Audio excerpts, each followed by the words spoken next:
Bienvenidos, bienvenidas a Enclave de Consejo, el videopodcast del programa Consejeros de GECON.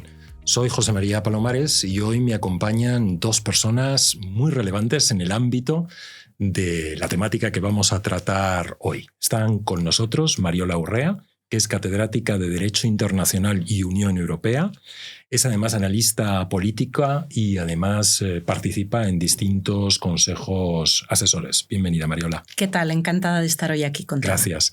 También está con nosotros María Luisa Melo, que es directora de Asuntos Públicos para Europa de DHL. Ella tiene una amplísima experiencia en el mundo multinacional, gestionando reputación y manejándose en el entorno precisamente de los retos geoestratégicos. Ha estado en multinacionales chinas, norteamericanas, europeas y tiene una grandísima trayectoria en este ámbito. Y además es vicepresidenta de GECON, así que esta es tu casa.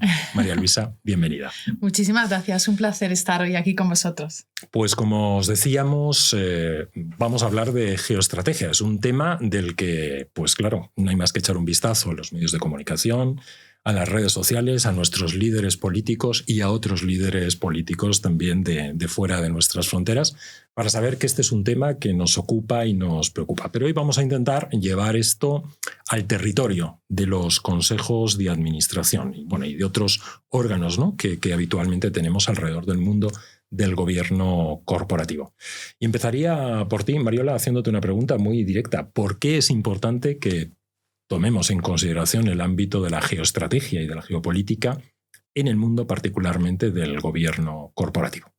Porque hoy la geopolítica y la geoestrategia representan una brújula que permite orientarse en el mundo en el que nos ha tocado vivir. Es una brújula útil e imprescindible para el mundo público, para el mundo de las organizaciones o entidades públicas, pero que duda cabe también que es una brújula imprescindible para el mundo corporativo. Hoy es imposible incorporar inteligencia en el proceso de toma de decisiones sin hacerse una idea meridianamente clara de qué es lo que está ocurriendo. Y no solo son cambios puntuales o anecdóticos en el orden mundial, estamos asistiendo a una demolición del orden mundial tal y como lo entendíamos después de la Segunda Guerra Mundial y a la aparición de un nuevo desorden mundial.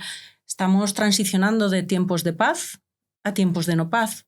Estamos transicionando también desde un mundo cooperativo a un mundo de confrontación.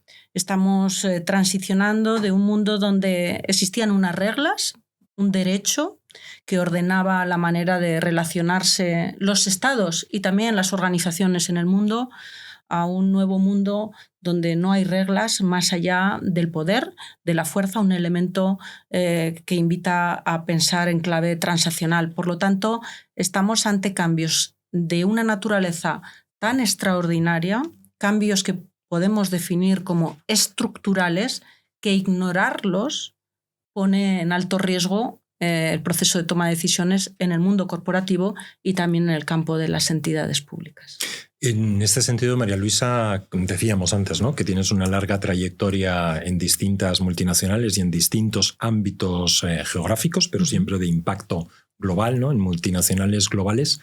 ¿Qué está cambiando? Porque, claro, la geoestrategia, digamos, de alguna manera ha estado presente en nuestros debates, lo hemos manejado, ¿no?, habitualmente en nuestros debates, pero como decía Mariola, estamos en una situación, digamos, muy distinta. ¿Qué está cambiando y cómo crees que debemos abordar este planteamiento? Efectivamente, como bien dices, las empresas privadas, ya sea grandes corporaciones o incluso medianas organizaciones, están paulatinamente contemplando la geopolítica como un activo que determina y que influye necesariamente no solamente en la reputación o en la proyección que trasladan al exterior, sino también en la cuenta de resultados. Determina e influye en las inversiones, en las decisiones de expansión geográfica que se hagan, en fin, incluso en la capacidad de operar en determinados mercados o industrias. Yo creo que la geopolítica realmente siempre ha estado muy presente. Sin embargo, creo que últimamente nos encontramos con la geopolítica como un activo que se considera mucho más, afortunadamente, sobre todo en Europa. Estados Unidos y en concreto el mundo asiático siempre ha tenido muy presente la importancia de la política y de la geoeconomía en toda la operativa, de la cuenta de resultados, de las decisiones corporativas. Sin embargo, paulatinamente nos damos cuenta de que eso se ha ido formando, ha sido un elemento que se ha ido teniendo más en cuenta en otro tipo de compañías. Tenemos ejemplos pioneros, como por ejemplo Inditex, que recientemente ha activado un equipo solamente dedicado, un consejo asesor, efectivamente, solamente dedicado a geopolítica. Yo creo que es un ejemplo extraordinario. Pero si echamos la vista atrás, este tipo de contemplar este tipo de elementos en la operativa diaria es habitual, no solamente en ámbitos privados, pero también en el ámbito público, en los gobiernos, en Estados Unidos y también en China. Claro. Existe, de hecho, ejercicios que se realizan y que se realizaban con cierta asiduidad para estimar y contemplar qué podía pasar cuando había determinadas crisis.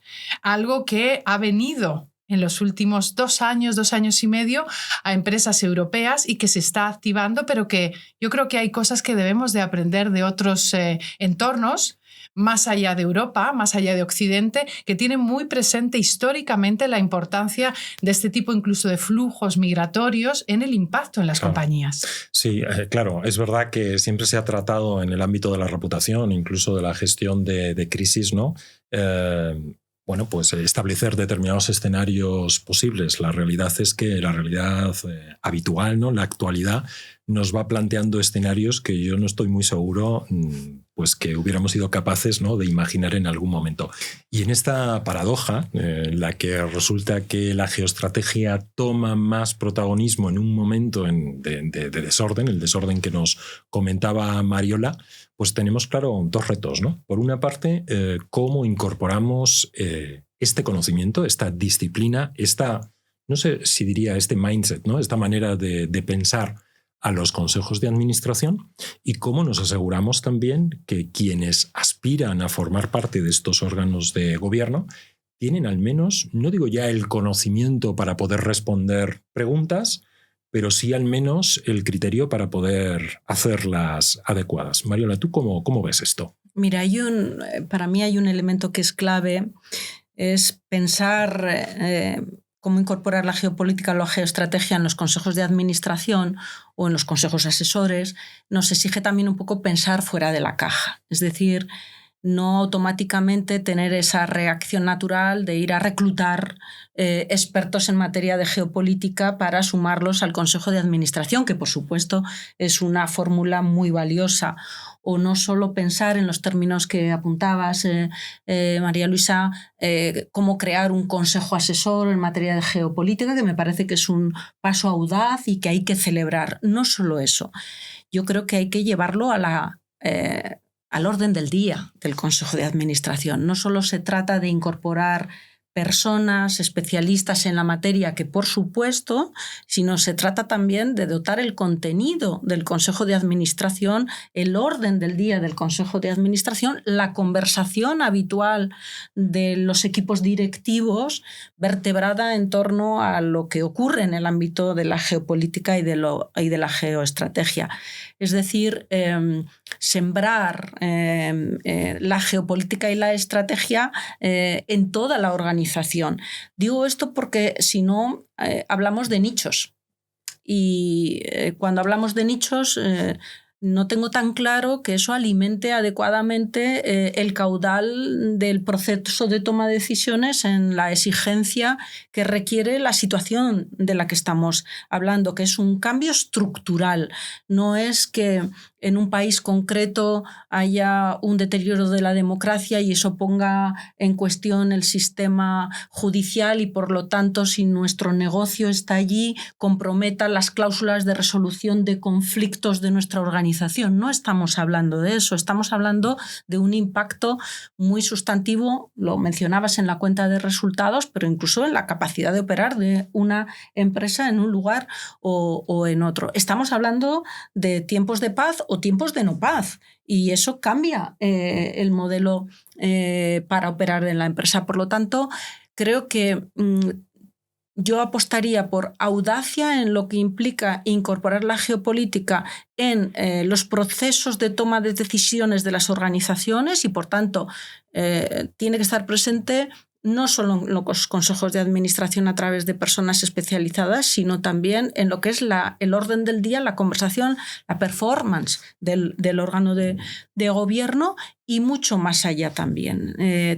Tiene que vertebrar la organización. Pero claro, para que esto esté muy presente en la agenda, y me parece verdaderamente una propuesta muy interesante, tenemos que ser capaces de no solo de tener influencia en la agenda, que por supuesto esto es importante, sino saber qué temas y cómo los tenemos que abordar. Y eso implica, insisto de nuevo, ¿no?, una mirada singular y un cierto conocimiento que nos permita que, bueno, pues cada cierto tiempo revisitemos cuestiones o vayamos incorporando pues novedades. Esto, por ejemplo, claro, en otros ámbitos funcionales es relativamente sencillo, ¿no? Cuando tenemos que plantearnos pues, que vamos a hacer un proceso de M&A, tenemos especialistas dentro de la organización o dentro del propio Consejo de Administración que nos ayudan en esta historia. Cuando nos planteamos temas vinculados a nuevos modelos de negocio o innovación, de nuevo es relativamente sencillo echar mano de ese talento que nos puede ayudar, ¿no?, a pintar esa agenda, a gestionar estratégicamente esa agenda. Pero me pregunto a quién le preguntamos sobre esto dentro del Consejo de Administración o quién puede tener el criterio o la mirada adecuada para que esto vaya avanzando. Te miro a ti, María Luisa, porque, claro, intuyo, ¿no?, que, por ejemplo, el ámbito de los asuntos públicos puede ser, bueno, pues un buen espacio precisamente para impulsar este conocimiento. Sin duda. El departamento y la responsabilidad estratégica de definir los asuntos públicos de una organización es un activo muy importante dentro de un comité de dirección, dentro de una organización, muy vinculado a la estrategia de negocio. Creo que, permíteme que apunte este tema independientemente de que lo veamos también en la vinculación en el seno del Consejo de Administración, pero en el ámbito de un comité de dirección, al igual que en un Consejo de Administración, los expertos, ya sea consejeros, que ahora veremos qué herramientas pueden tener para formarse, porque en ocasiones es necesario que se formen si no están ya formados o si no son expertos, pero es muy importante que haya una vinculación intrínseca para que visualicemos todos cuál es la estrategia de negocio de esa organización. Porque si no, hay un decalaje, hay un gap que se produce que es, yo diría que incluso delicado y que supone un riesgo para la organización. Los expertos, los consejeros en materia de geopolítica deben de entender muy bien hacia dónde se dirige la compañía. Eso es fundamental. Dicho esto, estoy de acuerdo, por supuesto, contigo en que debe de estar en la agenda, sin duda alguna. No puede ser un tópico en la agenda de una de las reuniones coyunturales del comité del Consejo de Administración o de alguna comisión de auditoría, retribución o nombramiento, sea cual fuere, en absoluto, tiene que permear y ser común esa discusión de forma periódica y continuada. Pero luego, además, yo diría que hay un aspecto que es la escucha activa y esa voluntad real de que los consejeros entiendan lo que está pasando y, sobre todo, entiendan también cómo lo que está pasando influye en los stakeholders de esa organización.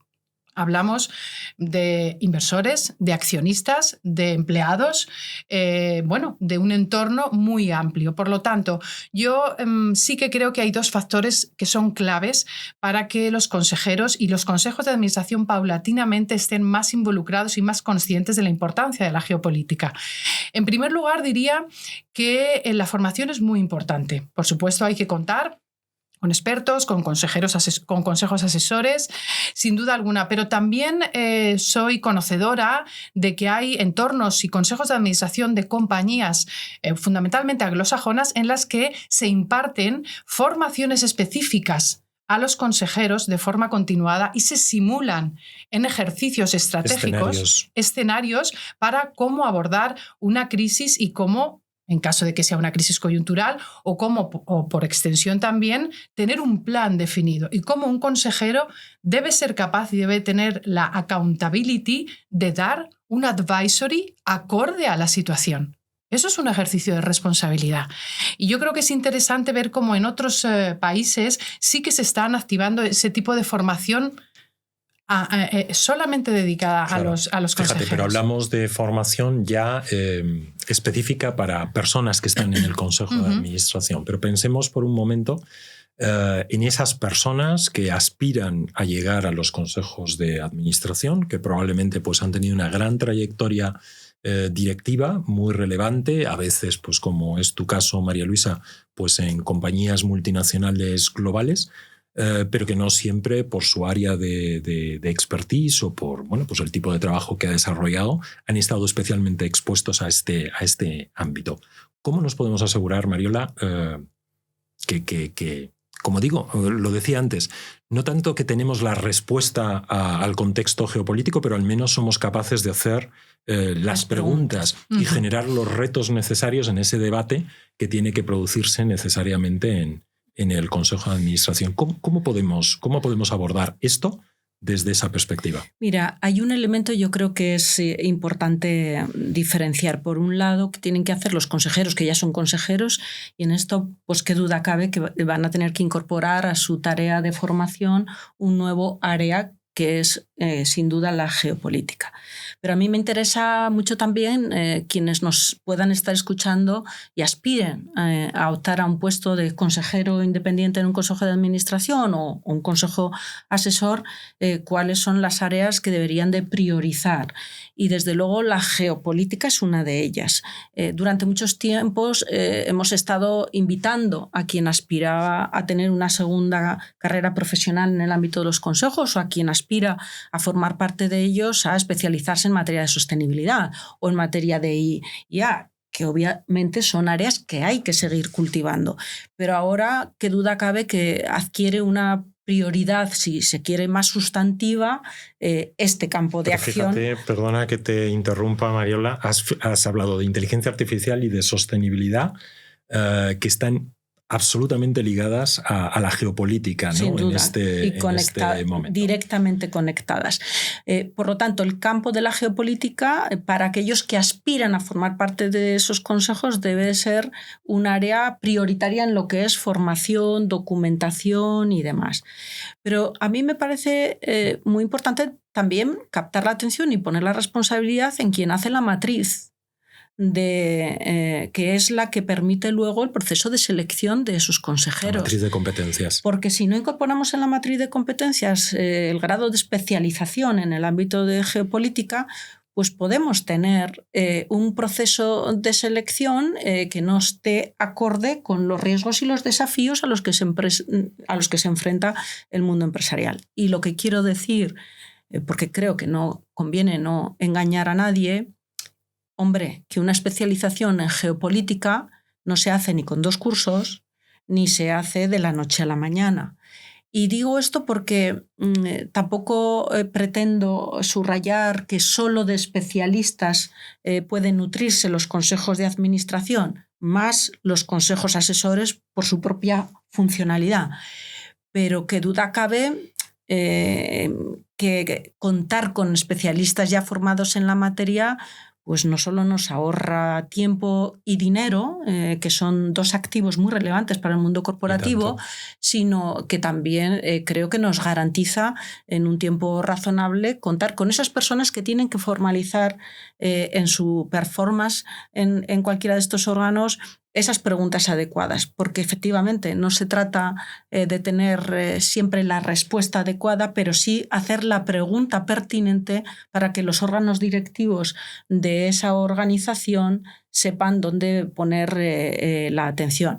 Es decir, la mayéutica no se puede improvisar tampoco si no eres capaz de anticipar los escenarios. Y creo que si hay un campo donde se requiere un ejercicio de anticipación muy elevado, es el que está conectado con hacia dónde va este mundo sin reglas, hacia dónde va este mundo más hostil, hacia dónde va este mundo que está en deconstrucción por un lado y reconstrucción por otro. Sí, en ese proceso de formación, ¿no? y de entrenamiento de esa mirada que te permita al menos ser capaz de enfocarte sobre lo que es verdaderamente relevante, que te permita anticipar, bueno, yo desde luego estoy muy de acuerdo con vosotras en que la formación es clave. Pero también creo que es muy importante ir más allá de esa formación reglada, ¿no? Es impulsar ese espíritu y esa curiosidad que te permita ponerte al día. Hoy creo que más que nunca es imprescindible estar al día de lo que está ocurriendo, ¿no? De ser capaces de leer reflexiones como, por cierto, aprovecho, ahora me acabo de dar cuenta que no lo he mencionado antes, libros como Tomar partido, de Mariola Urrea, ¿no? Tener como referencia precisamente analistas, ¿no? Que te ayudan a darte cuenta de que hay determinados ámbitos en los que pueden pasar cosas. Recuerdo, lo comentábamos antes de la grabación, Mariola, que hace unos meses, hace menos de un año, nos ponía sobre la mesa en una conferencia a la que asistía los grandes retos geoestratégicos que había en torno al Ártico. En ese momento yo pensaba, ¿de qué nos está hablando Mariola, ¿no? Y bueno, pues a las pruebas me remito que esto está ahí. Creo que es importante, por tanto, que estemos como muy pendientes, por supuesto, de la actualidad, por una parte, pero siendo capaces de tener la mirada, ¿no? De medio y largo plazo, teniendo como referencia pues, think tanks, expertos, analistas, académicos, líderes empresariales. Mira, Luisa, tú, por ejemplo, ¿cómo consigues ponerte al día en todo esto? Bueno, yo... Y no es un examen, yo para que nos inspires. Yo, para serte muy franca, y además lo dice de vez en cuando mi madre, yo soy la eterna estudiante. Acabo de terminar, de hecho, ahora el programa de la Unión Europea, de la Escuela Diplomática, del Ministerio de Asuntos Exteriores, porque yo creo que hay que tener esa voluntad continua de entender, de aprender y de descubrir, de explorar. Volviendo a lo que decías, yo creo que permíteme que dé un paso atrás para trasladaros unos datos, porque yo lo veo en clave de oportunidad. En tanto en cuanto la situación actual es que los perfiles que existen actualmente, ya sea hombres o mujeres, que forman parte de los consejos de administración fundamentalmente y algún consejo asesor, tienen en un porcentaje muy pequeño una formación o un posgrado vinculada a estos temas de regulación, temas geopolíticos, temas, por ejemplo, de defensa, temas, por ejemplo, de amenazas híbridas. Sin duda hemos hablado de sostenibilidad, pero también hay otros temas muy delicados que están impactando en nuestro día a día.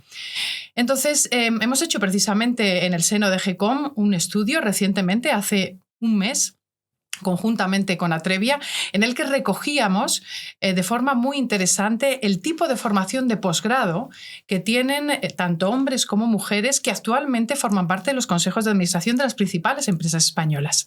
Pues como digo, un porcentaje mínimo, en concreto solo un 4%, tienen formación dedicada a estos temas. Es una gran oportunidad para los que nos están escuchando y para los que creen que pueden reforzar ese área y eventualmente formar parte de esos consejos asesores. Por lo tanto, yo creo que hay que estar formándose, pero también más allá de formarse o de tener esa voluntad de aprender y de descubrir, yo pondría un elemento que es también el interés por entender cómo funciona una empresa por dentro. Como consejero, tan importante es dar advisory y dar, bueno, estrategias de cómo avanzar, pero si no entiendes. Yo he trabajado durante muchísimos años en empresas multinacionales. Las empresas tienen unas dinámicas, independientemente de si provienen de Asia, de Occidente, de si son grandes multinacionales o medianas. Pero el entender también cuál es la lógica que hay detrás en la toma de decisiones dentro de un negocio es muy importante. Porque si no desvinculas lo que es la operativa diaria, la toma de decisiones de un contrato, de una estrategia, de una inversión, de una decisión de ampliar extensión geográfica o posicionarse en otros continentes, de lo que es la realidad geopolítica. Por lo tanto, yo diría que no olvidemos, en ese afán por entender, también el back office de las empresas, que sí, es muy importante. En un capítulo anterior de este video podcast, en clave de consejo, hablábamos precisamente de la importancia que tiene el que las personas que se incorporen al Consejo de Administración pues tengan también una trayectoria ejecutiva.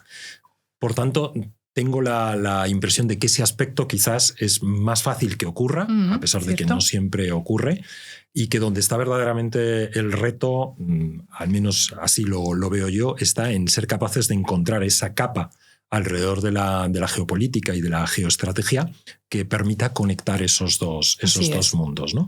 Y ahí es donde yo creo que está la gran oportunidad. Mariola, ¿tú cómo ves? Fijaros, me parece interesante este apunte que hacíais y me vais a permitir que discrepe sutilmente de ello, en un doble sentido. Me parece indiscutible el valor de quien tiene una experiencia ejecutiva para luego proyectarse sobre una carrera en términos de consejo, de consejero.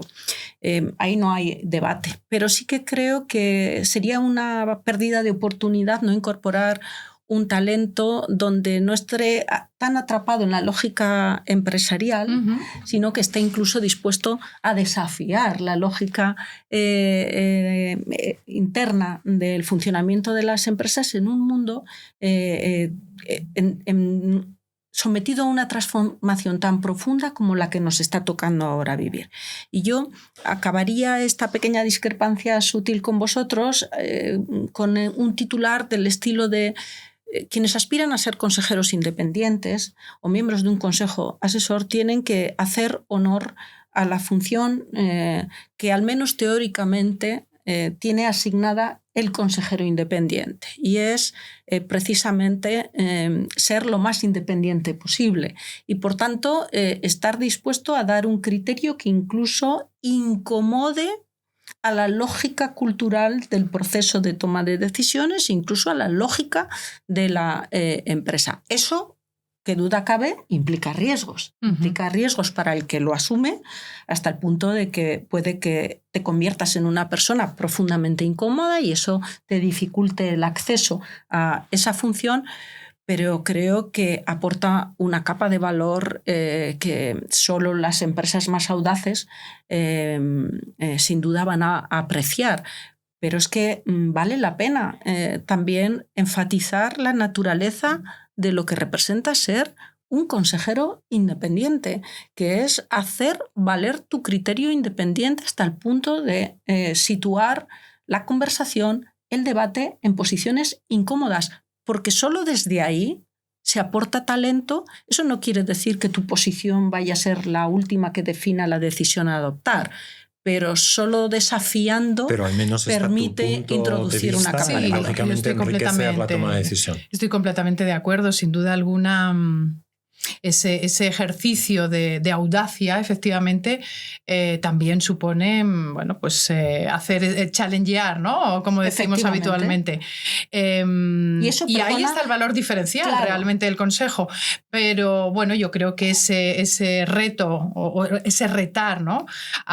En el seno del consejo se puede y se debe hacer desde una perspectiva no solamente analítica, sino también eventualmente bajo la experiencia del que ha vivido y ha fallado, el que sabe la experiencia de haber errado en la toma de decisiones en una empresa, en un ámbito ejecutivo, bueno, pues tiene la experiencia del error, que es muy valiosa. Es muy valiosa. Y es algo que, volviendo a lo que decíamos de los diferentes entornos, precisamente en el mundo y en el entorno norteamericano es muy valioso. Precisamente aquellas personas que han activado o han intentado activar negocios, pequeñas empresas y no lo han logrado, tienen un back office, tienen un background que es muy valioso precisamente en poner y en retar cuando forman parte de consejos asesores. Sí, también la experiencia puede venir de entornos más allá del mundo corporativo, y eso es a lo que me refería yo con la idea de incorporar talento no solo solo del que esté más familiarizado en relación con lo que son las lógicas empresariales, sino también con ese talento que incluso está al margen de esas lógicas empresariales, dado que son miradas que complementan. Sí, claro, ¿no? Sí, es esa diversidad que verdaderamente suma. Habéis mencionado ahora sobre la marcha muy rápidamente el mundo de las pequeñas empresas, que como se suele decir, bueno, es un tópico, pero bueno, es la realidad. El tejido empresarial de nuestro país está conformado fundamentalmente por pequeñas empresas. ¿Cómo acercamos todo esto al mundo de las empresas, sobre todo empresas familiares? Teniendo en cuenta que, como nos decía también en un capítulo anterior Alfonso Jiménez, la mayor parte de esas empresas familiares tienen un único administrador, no tienen un consejo de administración. ¿Cómo acercamos el mundo de la geopolítica y de la geoestrategia a estas organizaciones? ¿O son ellas las que se tienen que acercar y cómo? Mariola. Bueno, yo creo que para ese mundo de las empresas familiares creo que obviamente la solución pasa por la fórmula de los consejos asesores, que permiten además dimensionar bien esa fórmula de asesoramiento externo, que además no interfiere en lo que son los consejos familiares, que tienen unas lógicas de funcionamiento muy particulares, ¿no? Y creo que también hay que aproximarse, y hay actores muy relevantes que pueden hacer ese papel. Me refiero, por ejemplo, a la universidad, donde esas empresas pueden encontrar también un asesoramiento en estas materias que es una fórmula interesante.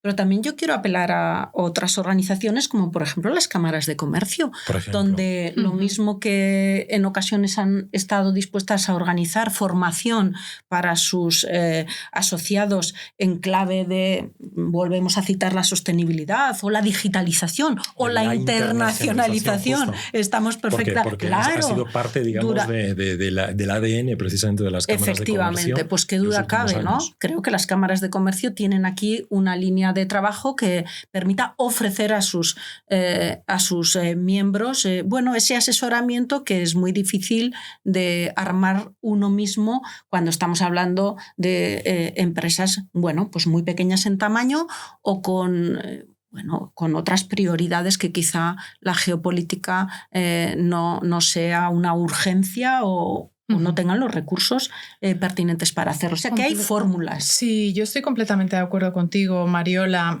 Además, creo que es una oportunidad, francamente, para esas cámaras. Yo aportaría quizás un par de perfiles más. Por supuesto, las asociaciones sectoriales y en concreto regionales, porque, como bien decías, el tejido industrial de nuestro país es fundamentalmente o mayoritariamente empresas, pequeñas y medianas empresas, también familiares, pero hay nodos regionales con mucho influencia y con mucho poder, que yo creo que serían muy interesantes en la zona de Levante, por supuesto la zona norte de España, la zona de Andalucía. Entonces, asociaciones sectoriales me parece que tienen una enorme oportunidad, y escuelas de negocio. Las escuelas de negocio han identificado que hay una formación dedicada y que puede ser muy interesante. Y esas pequeñas y medianas empresas yo creo que tienen un aliciente para acercarse y entender un poco más cómo funciona. No solo cómo funciona la geopolítica y cómo, de hecho, iba a decir no puede, de hecho, de facto, impacta. Incluso aunque sea una mediana empresa de una zona regional o de una zona, pues más local. Por lo tanto, yo creo que deben de acercarse, pero también creo que es un ejercicio casi de responsabilidad que desde las asociaciones, las escuelas de negocios, las cámaras de comercio, en ámbitos regionales se aproximen, porque al final es un reto y es una oportunidad para ambos. Sí. El general, como los clusters, claro, el dinamizar, y digamos el acompañar precisamente en este gran reto, que casi siempre es un reto compartido, ¿no? Al final. Quería preguntaros por algo que se pone encima de la mesa de vez en cuando, que es el concepto del activismo corporativo. En este mundo tan tremendamente polarizado, donde hay una crisis de confianza, yo creo que más que evidente, pero donde precisamente esa polarización a veces nos sitúa a los ciudadanos en la necesidad de posicionarnos ante determinadas cuestiones, ¿Cómo veis esto? De que las compañías, hace relativamente poco escuchábamos, por ejemplo, al consejero delegado de una gran compañía energética de nuestro país, que estaba sentado en la misma mesa que el presidente de los Estados Unidos, pues posicionarse respecto a determinadas cuestiones. ¿Cómo lo veis? ¿Y qué ingredientes son los que tenemos que tener en cuenta a la hora de tomar una decisión al respecto? Yo soy defensora de tomar partido, bueno. Así que, cómo no, estar de acuerdo con el activismo corporativo siempre que se cumpla una circunstancia o un requisito, que es la coherencia. La coherencia entre lo que tú dices, que eres como empresa, los valores que dices defender como empresa y tu posición en relación con ese activismo. Y siempre que haya esa coherencia y siempre que haya un alineamiento perfecto entre tu comportamiento, ese tomar partido en algo, hacerte cargo de una determinada manera en algo y esté bien alineado con tus valores, me parece perfecto.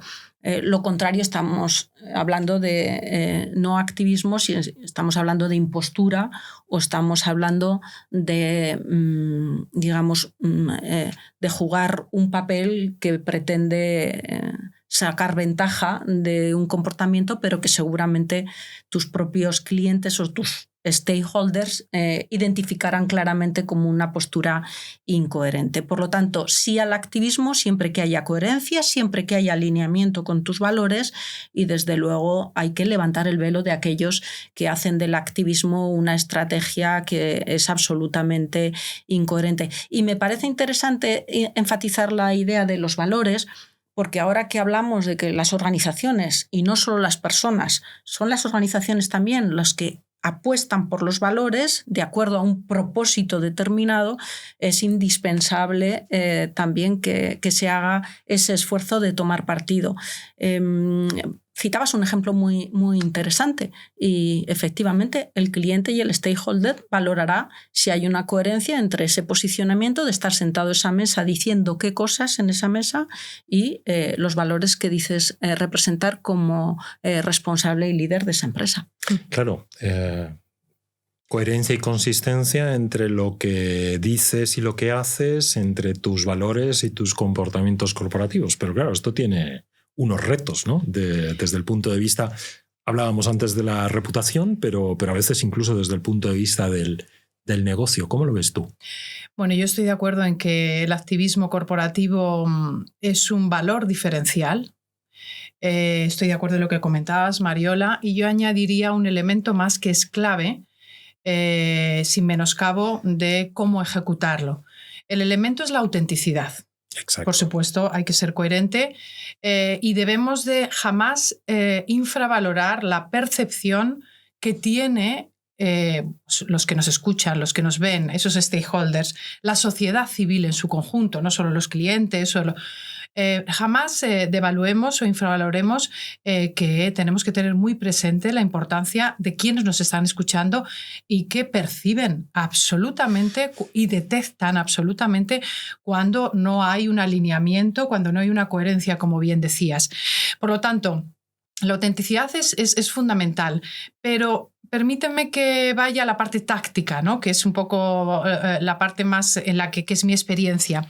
Necesitamos activar planes continuados de medio y largo plazo, muy bien armados, muy sólidos, muy vinculados a la estrategia de negocio, en los cuales hay un mapa de acciones y en los cuales se debe de monitorizar las acciones que se ponen en marcha. Es decir, hace falta una herramienta y una maquinaria interna desde los departamentos de asuntos públicos, de comunicación corporativa, que estén dentro de la estrategia de negocio y que beban para que toda esa maniobra tenga realmente un sentido y que los stakeholders lo entiendan, lo perciban y sea un valor diferencial para la organización. En caso de que no sea así, me gustaría complicado. añadir un elemento porque estaba recordando en el infierno de Dante, en uno de esos múltiples infiernos en los que dividía el escenario,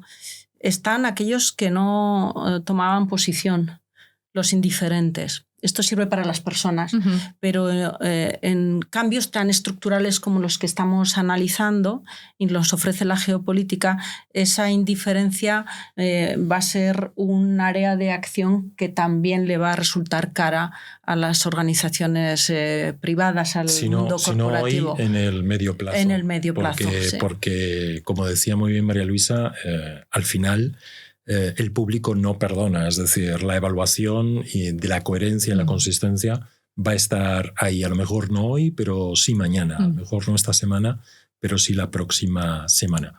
Para terminar, me gustaría, bueno, no quiero desaprovechar la oportunidad de tener a dos grandes referentes en esta materia hoy aquí en clave de consejo, para que nos compartáis una reflexión o un consejo, nunca mejor dicho, para nuestros espectadores, para nuestros oyentes.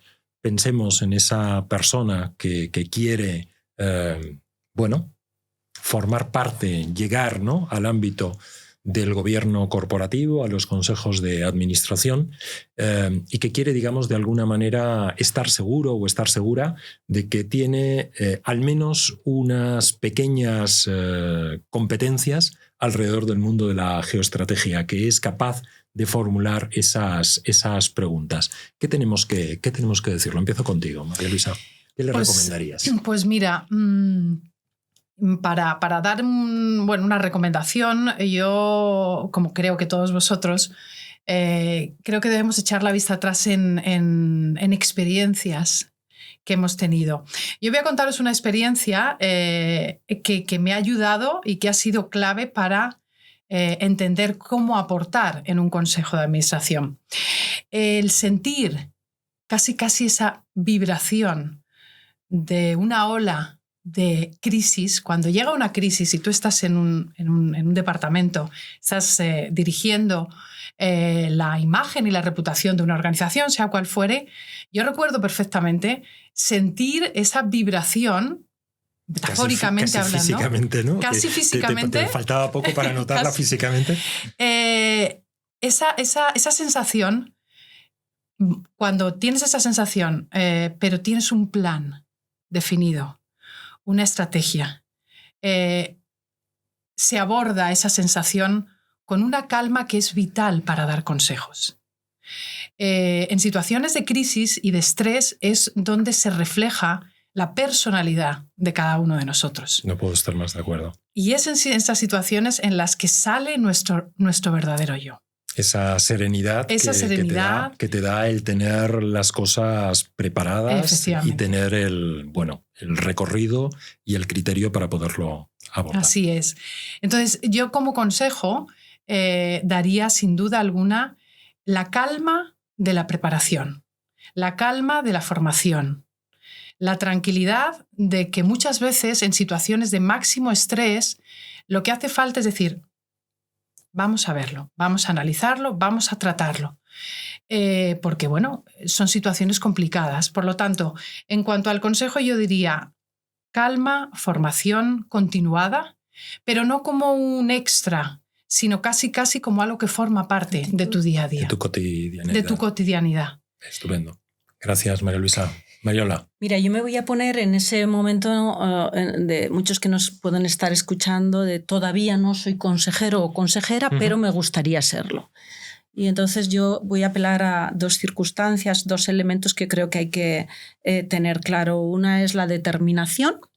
Si este es tu objetivo, tienes que saber que no solo debes formarte de una manera intensa, continuada, siempre, es una cuestión de actitud, sino también tienes que cultivar el ámbito de las relaciones, porque el acceso a los consejos de administración va mucho de estar en el lugar adecuado ante las personas pertinentes, que te conozcan, que generes confianza, que generes ese plus de lealtad que te permite estar en ese ámbito.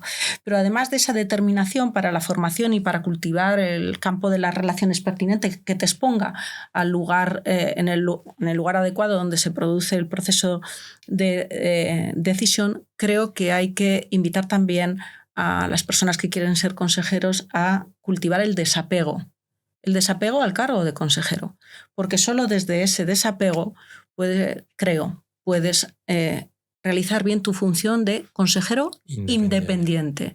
Y defender tu criterio, ser ese hombre o mujer impar de la que habla la teoría, ¿no? Estar dispuesto a hacer esa pregunta que nadie se atreve a hacer por incómoda, es llevar la discusión, digamos, a ese punto donde se genere cierta incomodidad en el órgano de decisión, solo se puede hacer desde la confianza que da tener cierto desapego al cargo. Por tanto, determinación y desapego creo que son, no sé si recomendaciones, pero intuyo que son dos aptitudes que si las cultivas te pueden convertir un poquito antes o quizá después o igual nunca, pero desde luego en un magnífico consejero y consejera. Todo suma, Mariola. Determinación, desapego, serenidad, planificación, tener, digamos, la hoja de ruta bien planificada.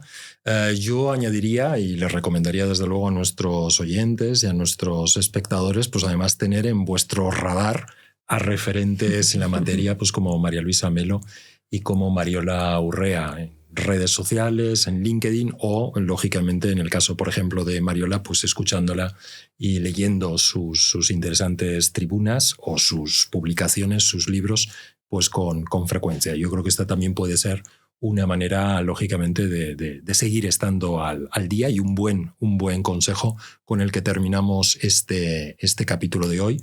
Os doy las gracias. Ha sido un auténtico placer conversar con vosotras y bueno, pues seguiremos charlando. Y a nuestros telespectadores y a nuestra audiencia, muchas gracias por estar ahí en este nuevo capítulo de En Clave de Consejo. Os recomiendo que os suscribáis si estáis en Spotify, pues ya sabéis, dando la campanita. Si nos habéis visto a través de YouTube, pues suscribiéndoos al canal de YouTube para no perderos ninguno de los próximos capítulos que vendrán a partir del próximo mes. Muchas gracias a todos.